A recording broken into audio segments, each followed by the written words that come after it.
Hiya, Will. Super session today. I'm going to keep it nice and brief and nice and simple during the recap here, because at the end of the day the technique's pretty good. We just need to work on the overall rhythm of your stroke. I'm going to run your stroke through a few times on the main screen on the left. You can see here that as you make your practice swing, rhythm of the stroke seems to be pretty constant, and yet during the hit of the shot there's more of a hit at the golf ball. So again, you can see nice and smooth back and through at the same pace. And then there's a bit of an increase in the pace when you come to execute your shot. Setup's very good. You're getting your head around this idea of maintaining the Y on the way back and on the way through, but unfortunately the pace of your swing is not consistent enough during the execution of your shot. If we look at it from down the line, again you can see the setup, a lot of similarities between yourself and Tiger there on the bottom right. As we play your swing through, back and through nice and smooth at your practice swing, on the actual swing, a change of pace. So it's actually the pace of the swing here that we're looking to try and improve. If we just pause it there for a second and watch Tiger as he executes this shot, forget the mechanics for now, watch the consistency of pace during the stroke, back, through. There is no back and hit the ball and then go through. So as with yourself, when you're looking at your practice swing, and I'm just going to leave Tiger running there for a second, consistent pace, forget mechanics.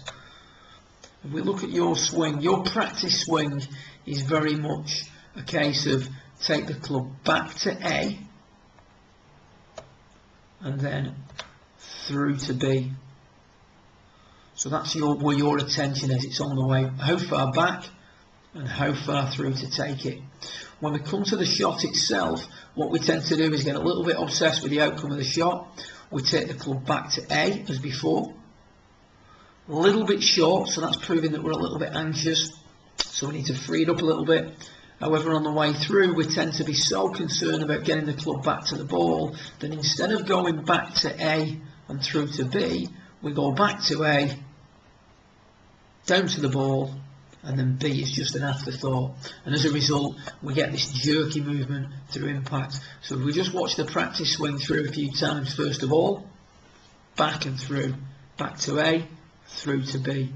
We've got to try and create the same sort of consistency of pace during the execution of your shot, rather than back to A, hit the ball, and then B is more of an afterthought. So we're looking for consistency of pace. One of the things we discussed during your lesson is creating this clarity in your mind when you chip. And I asked you to, if we talked about chipping, what image does that conjure up? You didn't really have a good, clear image of a chip in action. You did with your long game, you talked about Luke Donald, etc. So what I'd suggest you do is watch a little bit of footage on YouTube of a player chipping. My experience, Sebi always did it for me.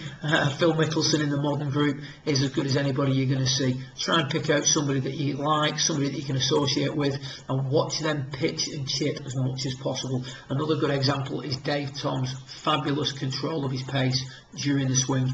If you can improve the pace, you can improve the execution of your shot, and you're going to pay dividends during your golf. Good luck with it, and speak to you again in the coming months. Well done.